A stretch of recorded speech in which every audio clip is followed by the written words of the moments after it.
बिस्मिल्लाहिर्रहमानिर्रहीम। अस्सलाम वालेकुम दोस्तों, एक नई वीडियो के साथ हाजिर हैं। चले अपनी वीडियो स्टार्ट करते हैं। जब आप दुनिया की दो बड़ी एटमी कुव्वतों को देखते हैं, दुनिया की दो बड़ी मिलिट्री पावर्स को देखते हैं, तो आपके ज़हन में अमेरिका और रशिया का नाम आता है। एक वक्त था कि अमेरिका और रशिया के पास 18,000 हज़ार एटम बम्स होते थे, फिर उन्होंने इनको कम कर दिया, लेकिन आज भी इन दोनों ममालिक के पास 5-5, 6-6 हज़ार के करीब एटम बम मौजूद हैं। इनके बाद जिसका तीसरा नंबर आता है, अगर वो चाइना है तो उसके बाद तकरीबन 250 होंगे, अगर वो फ्रांस है तो उसके बाद भी तकरीबन 250 ही होंगे। हजार की तादाद के अंदर किसी और तीसरी कंट्री के पास एटम बम मौजूद नहीं है। रशिया और अमेरिका ने इतने ज्यादा एटम बम्स जो थे उनको बनाया था। इंडिया पाकिस्तान के पास 150 एटम बम्स होंगे, लेकिन हजारों की तादाद में एटम बम सिर्फ अमेरिका और रशिया के पास ही थे। ये इतनी बड़ी मिलिट्री पावर्स हैं, लेकिन दोनों की जो स्ट्रेटजीज थी उनमें बहुत ज्यादा डिफरेंस था। मसलन मैं आपको कई दफा बता चुका हूँ कि अमेरिका ने कभी भी सरफेस टू एयर मिसाइल्स के अंदर उस तरह से इन्वेस्ट नहीं किया, जबकि रशिया को देखें तो उसने हमेशा से सरफेस टू एयर मिसाइल्स के अंदर इन्वेस्ट किया। दुनिया के best surface to air missiles जो हैं वो रशियंस माने जाते हैं। अमेरिका ने उसके बदले में अपने फाइटर जेट्स के ऊपर जो है वो ज्यादा रिलाई किया। उसके अलावा अगर आप देखें तो अमेरिकन स्ट्रेटजी हमेशा से ये रही कि वो गनशिप हेलीकॉप्टर्स के ऊपर ज्यादा जो है वो रिलाई करता है, जबकि रशियंस जो थे वो अपने टैंक्स की तादाद के ऊपर ज्यादा रिलाई करते थे। तो ये डिफरेंस चलता आ रहा है दोनों स्ट्रेटजीज के अंदर। एक और बहुत बड़ा फील्ड है जिसके अंदर जमीन आसमान का जो है वो डिफरेंस है दोनों कंट्रीज का। अमेरिका के पास 11 एक्टिव एयरक्राफ्ट कैरियर जो है वो मौजूद हैं। रशिया के पास इस वक्त कहने को तो सिर्फ एक ही है, लेकिन वो भी एक्टिव नहीं है। एज सच रशिया के पास इस वक्त कोई भी एक्टिव एयरक्राफ्ट कैरियर नहीं है। रशिया के पास इस वक्त एक सोल एयरक्राफ्ट कैरियर है, उसका नाम है admiral Kuznetsov.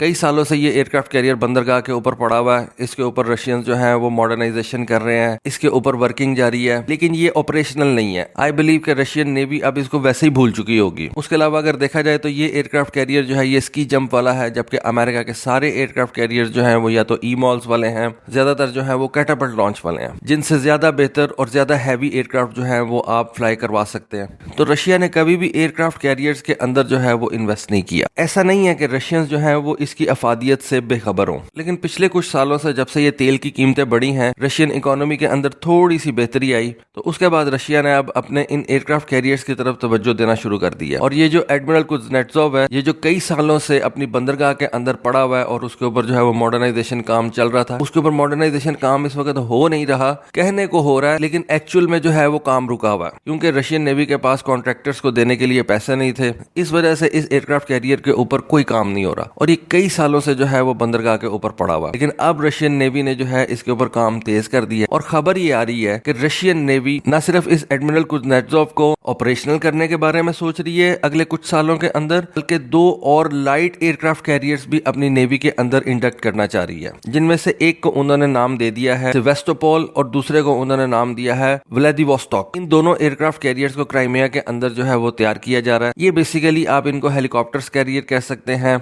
Amphibious assault ships कह सकते हैं। जिस तरह मैंने आपको कुछ दिन पहले अमेरिका के ऊपर एक वीडियो बना के दी थी कि अमेरिका भी अब अपने लाइटनिंग कैरियर्स को जो है वो आगे लेके आ रहा है, जिनके ऊपर अमेरिका ने अपने F-35B जहाज जो है वो रखे हुए हैं। जिस तरह से जापान के पास एक एजोमो एयरक्राफ्ट कैरियर मौजूद है, इसके ऊपर भी जापान ने अपने F-35B जहाज ही रखे हुए हैं, क्योंकि ये F-35B जहाज जो है ये एयरक्राफ्ट कैरियर के ऊपर से वर्टिकल लैंडिंग और वर्टिकल टेक ऑफ कर सकते हैं। इस वजह से ये जो असॉल्ट शिप्स होते हैं, जिनका एक कैरियर डेक जरूर होता है, लेकिन उस तरह का नहीं होता जिस तरह से एक प्रॉपर एयरक्राफ्ट कैरियर का होता है। ना इनके ऊपर कोई ईमॉल सिस्टम लगा होता है, ना इनके ऊपर कोई कैटापल्ट सिस्टम लगा होता है, सिर्फ ये एक डेक होता है और इस डेक के ऊपर से आप हेलीकॉप्टर्स लैंड और फ्लाई करवा सकते हैं। रशिया अब इस तरह के 2 एयरक्राफ्ट कैरियर जो है वो बना रहा है, जिनके टनेज के बारे में उन्होंने बताया कि इन दोनों एयरक्राफ्ट कैरियर्स की जो टनेज होगी या उनकी डिस्प्लेसमेंट होगी वो 25,000 टन से लेके 40,000 टन तक की होगी। मैं आपको एक छोटी सी बात बता दूं, इस वक्त जो इंडिया का एयरक्राफ्ट कैरियर है INS विक्रम आदित्य, उसकी टनेज तकरीबन 40,000 टन की है और वो एक प्रॉपर एयरक्राफ्ट कैरियर है। तो रशियंस जो हैं वो एक अच्छा खासा बड़ा हेलीकॉप्टर कैरियर बनाने के बारे में सोच रहे हैं, जिसके ऊपर वो अपने KA-52 अटैक हेलीकॉप्टर्स भी रख सकेंगे और इस बरी जहाज को वो एम्फीबियस असॉल्ट शिप्स के तौर पे भी इस्तेमाल कर सकेंगे। किसी भी एरिया के ऊपर उन्होंने अपनी फौज को उतारना हो, इन एयरक्राफ्ट कैरियर्स को या इन हेलीकॉप्टर कैरियर्स को वो इस्तेमाल कर सकेंगे, क्योंकि इस वक्त रशिया के पास कोई F-35B जैसा जहाज मौजूद नहीं है। ऑल्दो एक और बात मैं आपको बता दूं, और इसके ऊपर मैंने आपको एक वीडियो भी बना के दी हुई है कि ये F-35B से पहले बेसिकली एक रशियन जहाज था, Yak 141 जो कि इस तरह से वर्टिकल टेक ऑफ और वर्टिकल लैंडिंग कर सकता था, और इस F-35B को बनाने में अमेरिका ने रशिया से मदद हासिल की थी। आप मेरी वो वीडियो जो है वो देख सकते हैं, उसका लिंक मैं डिस्क्रिप्शन में डाल दूंगा। तो रशियंस जो हैं उनको बेसिकली पैसे की वजह से मार पड़ी है, और उनकी कुछ पॉलिसी ऐसी थी जिसकी वजह से आप कह सकते हैं कि रशिया उस तरह से तरक्की नहीं कर सका जिस तरह से अमेरिका और वेस्ट ने तरक्की की है। लेकिन एनीवे, अब रशिया का ये कहना है कि उसने 2030 तक अपनी नेवी के अंदर 3 एयरक्राफ्ट कैरियर्स जो हैं उनको शामिल करना है। एक एडमिरल कुznetsov जो कि ऑलरेडी वो बन चुका हुआ है, उन्होंने कहा कि हम अब उसकी जो तैयारी है उसको तेज कर देंगे, और 2 और लाइटर एयरक्राफ्ट कैरियर्स, ये बेसिकली हेलीकॉप्टर कैरियर्स होंगे। और एक और आपको बात बता दूं कि ये जो एडमिरल कुznetsov है, रशियन जब इतना बड़ा जहाज बनाते थे ना, तो उसके ऊपर वो बहुत ज्यादा चीजें रख देते थे। आप वैसे भी किसी रशियन जहाज को देखें, बैरी जहाज को देखें, और उसके मुकाबले में आप एक अमेरिकन जहाज को देखें, तो अमेरिकन जहाज की जो लुक होगी वो काफी ज्यादा क्लीनर होगी। अब ये जो रिसेंटली रशिया का स्लावा क्लास का मॉस्कवा जहाज डूबा था, उसको आप देखें तो वो ऐसे लगेगा कि एक जहाज के ऊपर रशियन ने सारी की सारी चीजें जो है ना वो लगा दी हैं। वेल, ये रशियंस की जो है ना पुरानी आदत है। ये जो एडमिरल कुznetsov है, इसके ऊपर रशियन ने अपने P-700 मिसाइल्स भी रखे हुए थे। अब अमेरिकन जो है वो अपने एयरक्राफ्ट कैरियर्स के ऊपर मिसाइल्स नहीं रखते,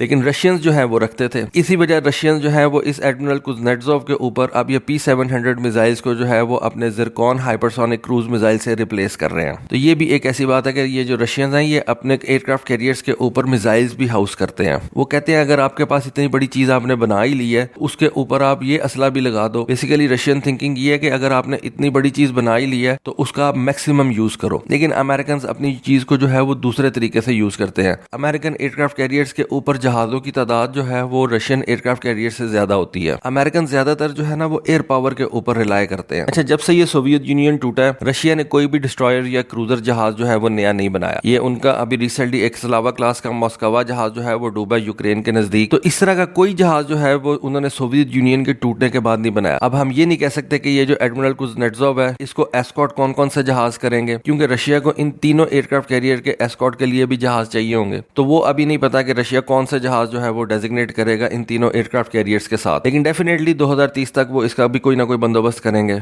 यहाँ पे अगर मैं रशिया के हेलीकॉप्टर कैरियर्स की बात करता हूँ या रशिया के एम्फीबियस असॉल्ट शिप की बात करता हूँ, तो एक बात आपको बताना जरूरी है कि रशिया ने एक दफा फ्रांस से ये मिस्ट्रेल क्लास के शिप्स जो है वो परचेज करने का सोचा था। 2010 के अंदर आई बिलीव ये उनकी डील हो चुकी भी थी। अमेरिकन ने बड़ा प्रेशर डाला। देखें, ये जो यूरोपियंस है ना, ये फिर वही बात आ जाती है कि रीजनल अप्रोच जो है वो बड़ी जरूरी होती है। रशिया और यूरोप जो है वो एक रीजन है। अगर ये आपस में ट्रेड करते हैं, जैसे कि अभी भी वो ट्रेड कर रहे हैं, यूरोप अपनी एनर्जी नीड्स को पूरा करने के लिए रशिया से गैस परचेज करता है, सस्ती परचेज करता है। लेकिन जब ये अमेरिका बीच में आके अपना जहर घोल देता है ना, उस वक्त ये फिर लड़ाइयां हो जाती हैं। रशियन नेवी ने फ्रांस के साथ ये मुआहदा कर लिया था कि वो फ्रांस से ये एम्फीबियस असॉल्ट शिप जो है वो परचेज करेगा। 2 नहीं बल्कि 3 परचेज करेगा। रशियन कहते थे कि एक शिप जो है वो हम ऑफ द शेल्फ फ्रांस से परचेज करेंगे, यानी कि वो फ्रांस के अंदर बनेगा, और 2 शिप्स जो है वो हम अपने मुल्क के अंदर यानी कि रशिया में बनाएंगे। लेकिन फ्रांस का कहना यह था कि ये जो मिस्ट्रेल क्लास के एम्फीबियस असॉल्ट शिप्स होंगे, ये 2 वो फ्रांस के अंदर बनाएगा, एक रशिया अपने मुल्क के अंदर बना सकता है। खैर, ये मामला जो थे ये छोटे मामला थे और ये तय हो गए थे, और ये जो डील थी ये डन हो गई थी। रशिया ने फर्स्ट पेमेंट भी जो है वो फ्रांस को दे दी थी। अमेरिका ने बहुत जोर लगाया, बहुत लॉबिंग की कि फ्रांस ये जो मुआहदा है ये रशिया के साथ तोड़ दे, और ये जो मिस्ट्रेल क्लास के एम्फीबियस असॉल्ट शिप्स है ये रशिया को ना दे। लेकिन फ्रांस जो था वो अमेरिका के प्रेशर में नहीं आता था। उसने कहा हमने मुआहदा कर लिया है, हमारी इकोनॉमी के लिए ये जरूरी है, रशिया के साथ हमारे ताल्लुकात के लिए ये जरूरी है, हम रशिया को ये जहाज देंगे।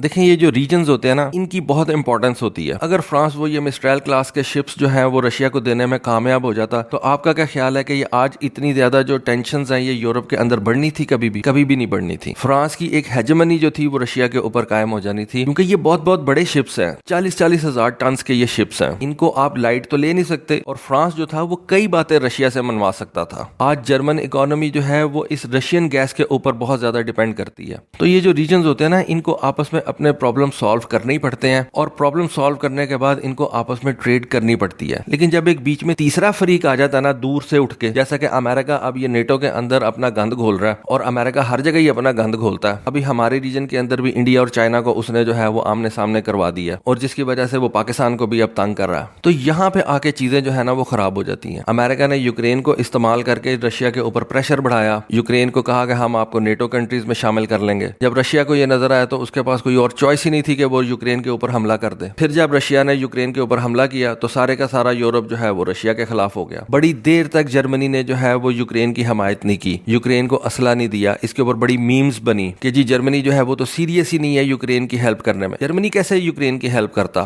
جرمنی کی ساری اکانومی جو ہے وہ رشین گیس کے اوپر ڈیپینڈنٹ تھی، لیکن بس امریکن پریشر تھا. امریکہ نے ہر طرف جو ہے وہ پنگے لیے ہوئے ہیں اور کسی ملک کو وہ دوسرے ملک کے ساتھ جو ہے وہ دوستی نہیں کرنے دیتا. ہر جگہ جو ہے وہ دو ملکوں کو لڑا کے رکھتا ہے. اس میں اس کا فائدہ ہے، اس میں اس کا اسلحہ بکتا ہے، اس کی جو اپنی ڈیفنس انڈسٹری ہے وہ چلتی ہے. تو یہ کچھ چیزیں ہیں، سوچا آپ کے ساتھ شیئر کروں. تھوڑا سا آف ٹاپک ہو گیا، لیکن اصل خبر یہ ہے کہ رشیا 2030 تک اپنی نیوی کے اندر 3 ایئر کرافٹ کیریئر جو ہے وہ شامل کرے گا، جن میں سے ایک تو ایڈمرل کوزنیٹزوف ہے جو کہ آلریڈی جو ہے وہ تیار پڑا ہوا ہے، صرف اس کے اوپر کام کرنا ہے رشیا نے، اور 2 جو ہے وہ نئے تیار کر رہا ہے. اور وہ جو ہوں گے وہ لائٹر ایئر کرافٹ کیریئرز ہوں گے، یا آپ ان کو ہیلی کاپٹر کیریئر کہہ سکتے ہیں، یا آپ ان کو ایمفیبیس اسالٹ شپس کہہ سکتے ہیں. ان سے آپ کافی زیادہ قسم کے کام لے سکتے ہیں. تو دوستو یہ تھی ایک خبر، یہ تھی ایک انفارمیشن، ہوپ فلی آپ کو پسند آئی ہوگی. کامنٹ سیکشن میں اپنی رائے سے ضرور آگاہ کیجیے گا. آج کے لیے بس اتنا ہی. Thank you. اللہ حافظ.